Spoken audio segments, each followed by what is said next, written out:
on est à Roanne, tout près de Lyon, une petite heure de route, et on est dans une maison familiale assez exceptionnelle dont tout le monde rêve, et on va vous emmener dans les coulisses de la fabrication de la praluline. On y va! Bonjour. On est reçu par Hugo Pralu. Donc là, pour l'instant, on est dans les bureaux et on va aller faire un tour à la production. À la production pour découvrir comment on réalise la praluline et tous les chocolats. Hugo, vas-y, qu'est-ce que vous allez nous proposer, nous faire devant nous? Donc là, on a réalisé la pâte hier de la pâte à brioche et on va faire la praluline. Donc là, on a notre pâton de pâte. Comme ça. Donc un pâton comme ça pèse combien à peu près? Là, le pâton, il fait 400 grammes. Combien? 400 grammes. 400 grammes, ok. Voilà. Donc là, on va venir l'étaler. Voilà, donc généralement, le matin, c'est moi qui m'occupe de faire la brioche avec un collègue. Ou sinon, c'est Stéphane, le chef qui est là depuis 35 ans. D'accord. Voilà, donc. Qu'est-ce qu'il y a là-dedans? C'est des œufs, de la farine, du sel, du sucre, de la levure. D'accord. Voilà. Ok. Donc c'est très simple. Ensuite, tous les jours, on fait nos pralines maison. Ramène le bas. Alors les pralines. Merci. Donc là, toutes les pralines sont faites à la maison. On produit 1 tonne d'œufs par jour. D'accord. Alors là, vous avez votre mesureur. Exactement. Et ça correspond en gros à combien? À 225 grammes. 225 grammes de praline. Waouh. Donc là, les pralines sont donc concassées, recouvertes de sucre. Il y a noisettes et amandes. Noisettes. Que noisettes? Noisettes du Piémont. Du Piémont. Voilà. Ouais. Et des amandes de Valencia. Des amandes de Valencia. Alors, Piémont et Valencia. Donc on a Italie, Espagne. Exactement. Yes. On est en Europe. Génial. Donc tout ça, vous le mettez au milieu. Et comment vous faites après? Et ensuite, on va venir commencer à façonner. Donc là, ensuite, ça c'est le coup de main du grand-père. Parce que bon, à l'époque, il y avait quand même des brioches. Donc Auguste. Voilà, Auguste, mon grand-père. Donc qui a inventé la praluline l'année où il est devenu meilleur ouvrier de France. D'accord. Donc c'était quoi, en 55? En 1955, c'est ça. Donc grosse année pour la maison Pralu. Et voilà. Donc le petit coup de main, c'est on enferme les pralines au centre, comme ceci. Et ça, donc vous êtes combien ici à Roanne à faire des pralulines? Alors ça dépend de la période, parce que là, forcément, après les fêtes, on est un petit peu moins, mais pendant les fêtes, la table est pleine de gars, et on fait de la praluline toute la journée. Ça commence la nuit et on finit. Combien de pralulines sortent d'ici chaque jour? Pareil, ça dépend de la période, mais là aujourd'hui, on a peut-être fait 400 pour 4 magasins.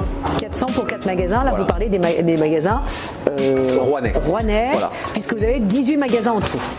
En France, 18 boutiques en tout. Voilà, donc là on a notre praluline qui est presque terminée. Là on va venir. Vous faites du chausson, chaque fois du chausson. Voilà. Il y a quand même une technique. Il y a une technique, il y a un coup de main, puis il faut connaître un peu la pâte. Du coup, c'est du sport, hein? Vous musclez les bras, les épaules, le dos. Quand on en fait, 400, bon, c'est les journées à peu près. Voilà, et ça devient la jolie petite boule. Voilà. Et ensuite, on fait une plaque. Et on enfourne. Et là, on est dans la salle des fours, du coup. Qu'est-ce que ça sent bon? Ici que sortent toutes les pralulines. Donc voilà. C'est des énormes fours. Dans un four comme ça, vous mettez combien de pralulines? Là, on en met 60. Donc on rappelle, la praluline, c'est cette brioche dans laquelle il y a des pralines. La praluline, c'est un nom déposé. Voilà. C'est une façon de faire. Voilà. Et praluline.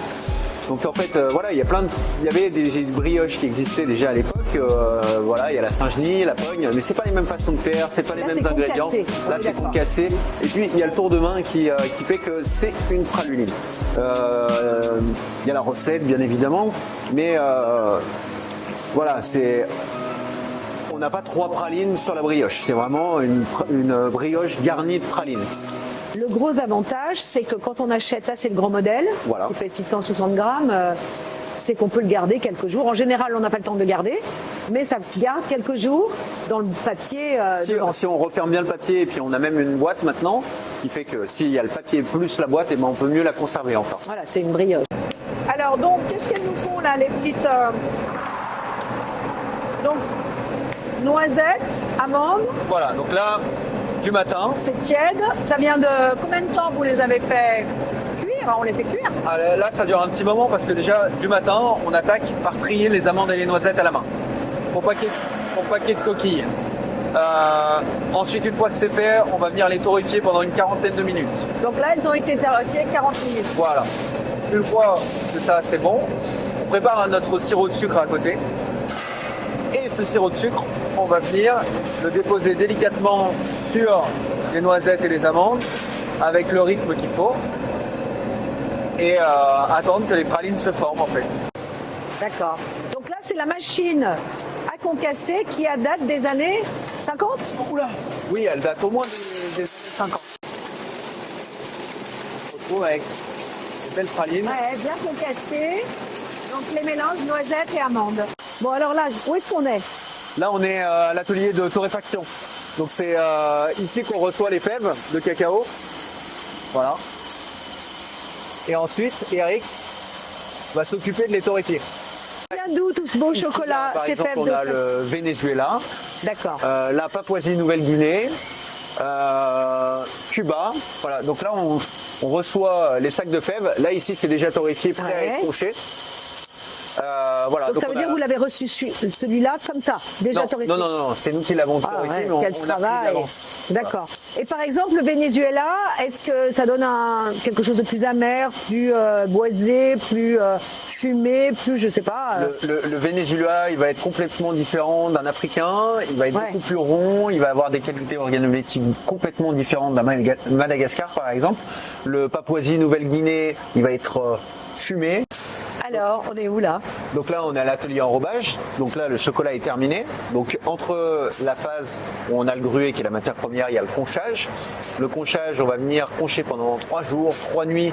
C'est-à-dire qu'on va venir vraiment raffiner un peu la fève de cacao. On va rajouter notre beurre, notre sucre en fonction du pourcentage de fève de cacao qu'on veut à l'intérieur. Et au bout de ces 3 jours, le chocolat est terminé. Donc ici, on est en plein Pâques, donc on prépare les œufs, les poules, les lapins, les cloches, les poissons. Donc là, il y a même 2 équipes, il y a une équipe le matin, une équipe l'après-midi. Donc en fait, en gros, vous n'arrêtez pas. Il y a l'époque de Noël, voilà. Et puis ensuite vous préparez Pâques, Exactement. ensuite vous préparez la fête des mères, puis la fête des pères. Ouais, alors la fête des mères, c'est la fête des mères, la fête des pères à côté, c'est de la rigolade. Rien du tout. Mais non, on attaque Pâques relativement tôt. Et alors, par exemple, ces œufs, donc ils sont moulés, hein, on est d'accord, il y a un moule. Vous avez utilisé quel genre de chocolat pour des œufs comme ça ? Là, on voit que c'est du chocolat au lait. Voilà, tout à fait. Est-ce que c'est du chocolat qui arrive de Madagascar ? Celui-là, c'est un 45% de Madagascar. D'accord. Voilà. Les gens sont attentifs à cela ? C'est-à-dire qu'ils vous posent la question, quel genre de chocolat Ah oui. Quel est le truc que vous avez utilisé ? On va dire que chez Pralu, les clients qui viennent pour le chocolat sont des gros amateurs, des connaisseurs de chocolat parce que on a la réputation de faire quand même du chocolat de très bonne qualité. Du coup, voilà, ils sont très attentifs de savoir ce qu'ils mangent. Ces poupoules là, les petites poulettes, elles sont décorées parce qu'elles vont servir de déco pour les 18 boutiques ? C'est ça. D'accord. Exactement. Mais c'est du vrai chocolat pour autant. Mais c'est du vrai chocolat. Tout est du chocolat à 100% là. Donc ça, ces petits œufs, ils vont être pour les poules. Là, ça va faire la friture. Donc là, on a les petits œufs pralinés, lait ou noir. Voilà, donc ça reste du Madagascar qui est notre truc cœur, fatalement. Et puis pareil pour les poules, c'est que du Madagascar. Je peux plus parler. Et ça, quand on tombe dedans, les œufs pralinés. C'est quelque chose. Ouais. Donc là, c'est ce que vous appelez les marmottes. Voilà, ici on est chez les marmottes. Donc les marmottes, elles sont une bonne dizaine là. Hein, ouais. Et au taquet, en plus là, elles sont calmes. Là, elles sont calmes, j'ai dit. Aujourd'hui, elles sont calmes, là. De toute façon, rien n'empêche de travailler quand on parle en même temps, du moment qu'on se concentre. Voilà. Et donc là, pour Pâques, vous préparez donc des petites poules. Qu'est-ce qu'il y a ? Des œufs, des poissons ? Voilà, des œufs, des poissons, des cloches, des poules. Il y a les lapins aussi cette année. Ouais, on a vu les lapins. Voilà, et puis à côté de ça, c'est tout l'emballage. Par exemple, là-bas, on a les barres infernales. Les finitions sont faites à la main, c'est-à-dire que on a une machine qui nous aide à mettre le papier d'alu et le papier. Mais à côté de ça, il faut faire le nœud en raffia.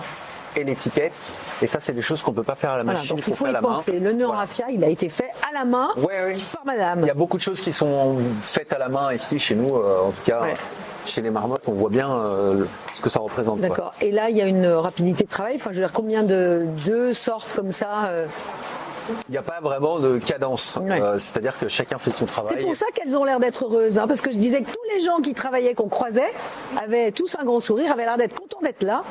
Donc je pense que ça doit être un vrai plaisir de travailler ici. Non, Super. Allez, on continue. On est chez Karl, en gros, Voilà. le grand responsable de la chocolaterie. Ouais. Alors on dit chocolaterie, hein, là on est sur la partie chocolaterie. Voilà, donc il y a un côté pâtisserie dans l'entreprise et puis il y a la partie chocolat. Donc là, on se retrouve du coup juste au-dessus des conches. Ouais. Une fois que le conchage est terminé, on actionne une pompe et on fait monter le chocolat ici dans ces tanks. Voilà. Donc là, si on regarde, celui-là est presque plein. Et quand on a besoin pour faire des tablettes, eh ben, on l'envoie dans cette machine ici qui vient faire, Avec des moules. qui vient doser. Voilà, donc on a nos moules et là on a nos tablettes D'accord. ici. Voilà. Donc là, qui tourne toute la journée et ensuite ça part chez les marmottes. Exactement. Donc là, ça part. On fait les tablettes, ça part dans le tunnel de refroidissement. Une fois qu'elles sont refroidies, on les Ça démoule. refroidit combien de temps? Une demi-heure? Une Pour heure? faire le tour, ouais, c'est à peu près ça, ouais. Une demi-heure, une heure. Et puis ensuite, ah oui, c'est tout un circuit. J'ai l'impression d'être, c'est comme chez les vignerons. Voilà. Les produits. Et voilà la tablette. La tablette finie. D'accord, avec la Voilà. signature. Donc là, la signature, c'est sur le moule. Elle est automatiquement sur le moule. Ici, on est du coup dans la boutique en ligne. Donc ici, on va retrouver l'ensemble des produits qui vont pouvoir voyager assez facilement. Donc voilà, on prépare les commandes. Au mois de janvier, c'est pas forcément Oui, le moment. le rush. C'est pas grave, c'est bien. Ça, dites-moi deux mots là-dessus. Ça, c'est un peu l'emblème de la maison. Eh ben voilà. C'est le logo. C'est devenu le logo de la maison par ce produit. Donc tous ces autres produits. Alors, moi, on m'a parlé de celui-ci. Moi, je connais pas du tout. Dites-moi deux mots là-dessus. Alors, la barre infernale. La barre infernale. D'où elle vient? Qui Elle a porte eu bien cette idée? son nom. Alors, l'idée, le produit, c'est nous qui l'avons eu. Le nom, c'est Vincent Ferniaud en goûtant. Bien sûr, notre Il a dit, journaliste oula. Vincent Ferniaud. Voilà, c'est ça. Donc, il a goûté cette barre que mon père lui avait apportée et il a dit oula, mais c'est infernal ton truc. D'où la barre infernale. Donc j'ai eu la chance de me balader dans cette manufacture Pralu avec le fils Hugo, un des deux fils, hein, puisque Lys est aussi dans les murs maintenant. Mais je n'avais pas encore eu la possibilité d'échanger avec François. François qui est le big boss, le padré, comme dit Hugo. Donc François, merci de nous avoir reçus et de nous recevoir dans ces lieux. On a fait vraiment un tour très complet. Un plaisir. Et je voudrais que vous nous parliez un petit peu de cette saga familiale. En quelques mots, papa Auguste qui monte la boîte en 55, 48 48. qui devient MOF en 55. 55. Toujours de la top quality ici. Donc vous aviez déjà une image de savoir-faire très très haut niveau. Et puis vous reprenez la boîte et qu'est-ce que vous décidez de faire? De développer la Alors d'abord, j'ai praline. fait un apprentissage avec Ah bah mon oui. père. Ah, alors ça devait être costaud. Ouais, mon père avait quand même beaucoup de caractère et donc j'ai fait 2 ans d'apprentissage à Rouen, dans un tout petit labo derrière le magasin familial rue Charles de Gaulle. Hein, Et là, je suis resté 2 ans. Et Après, vous êtes monté à la capitale. bah, pas tout de suite, non. Ah non. D'abord, il a eu la très bonne idée de m'envoyer chez Bernachon à Lyon. Son copain. Et là, j'ai découvert avec Maurice Bernachon les fèves de cacao. Donc un autre univers. D'ailleurs, M. Bernachon était beaucoup moins sévère que mon père. Et j'ai rencontré, donc bien sûr, je travaillais avec Maurice et Jean-Jacques. Et là, j'ai découvert le monde des fèves de cacao. Et là, c'est le coup de foudre. C'est-à-dire la torréfaction, le conchage. Donc ça, c'est un truc qui m'a... Je me suis dit, un vrai chocolatier, c'est celui qui fabrique à partir des fèves de cacao. Donc aujourd'hui, vous êtes surtout à Lyon connu pour la praluline. Donc c'est pour ça qu'on voulait montrer aussi la partie chocolat, parce que vraiment votre savoir-faire, il est en matière de chocolat. Pour ce qui est de la praluline, en fait, mon père a créé la praluline en 1955. Et ça a eu un succès fou, d'abord sur Rouen, ensuite la région rouennaise, après le nord de la Loire. Et quand j'ai repris, j'ai ouvert 2-3 magasins autour de Rouen. Et puis ensuite, j'ai ouvert une première boutique à Paris. Et une deuxième, ça c'était pour se faire connaître au niveau international. Et aujourd'hui, vous exportez, on disait... dans tous les pays d'Europe, ouais. les États-Unis, le Canada, la Chine. Japon aussi, non? Japon, la Chine, Hong Kong, Afrique du Sud. Ouais. Ouais. Et vous avez en tout 200 collaborateurs, Oui. Voilà, donc une belle affaire. Vous avez une idée de chiffres, parce que je trouve que les chiffres c'est toujours impressionnant. Combien de, je le sais pour le Vieux Lyon, combien de pralulines vous vendez par exemple un dimanche, si vous vous amusez à totaliser dans les 20 boutiques, bientôt 20 boutiques. Un samedi rue de Brest, alors rue de Brest c'est un peu la folie, hein. Les oui. peuvent vous le dire, hein, parce qu'il y a toujours la queue. Oui, c'est quoi? C'est 600 non, pralulines? vous êtes plus près des 2000. Hein. Ah ouais. Donc il faut que ça fabrique là, hein? Alors c'est pas ici que ça se fabrique, Oui. chaque magasin fabrique leur praluline. D'accord. Donc c'est ce qu'on a vu au début. Tout à fait. Quand vous apportez. Voilà, vous allez rue de Brest à l'étage. Il y a les pâtissiers qui fabriquent Ouais. avec les fours et on descend les pralines. Rue Saint-Jean, on les voit travailler. Ouais. Le concept, c'est qu'on voit toujours travailler Oui, les c'est bien. pâtissiers derrière une vitre. Donc bravo pour cette très belle saga familiale. Merci de nous avoir reçus dans les coulisses de cette manufacture. C'est très beau, ça sentait bon. Alors évidemment en vidéo c'est plus difficile. Donc j'espère que vous apprécierez ce moment en compagnie de la famille Pralu. À très bientôt pour une future vidéo et n'oubliez pas de liker, de commenter. On répondra comme d'habitude. À très bientôt.